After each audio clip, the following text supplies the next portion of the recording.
Il s'appelle Tsabar Mahmoud Youssef Abu-Tabat. Il opérait comme agent double pour le compte du Hamas. Il a été arrêté en novembre dernier, puis interrogé par le Shin Bet qui a rendu les informations publiques la semaine dernière. Un acte d'accusation a été déposé contre lui pour appartenance à une organisation terroriste et transmission d'informations à l'ennemi.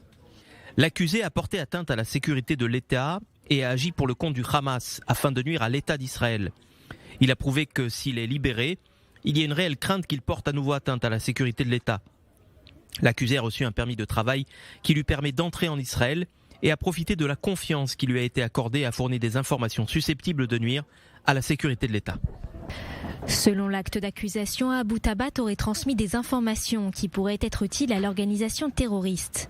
Parmi les tâches qu'il a été chargé d'accomplir, il devait révéler l'identité des agents du Shin Bet et recueillir des renseignements sur plusieurs sites en Israël.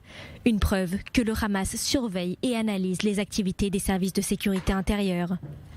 Abu-Tabat avait un permis pour entrer et travailler en Israël. Lorsqu'il est entré sur le territoire par le point de passage d'Erez, il a été interrogé par un représentant israélien qui lui a suggéré d'être en contact secret avec lui. L'Israélien lui a donné 500 shekels, soit près de 140 €, et lui a demandé d'acheter un téléphone portable avec lequel il pourrait communiquer avec lui.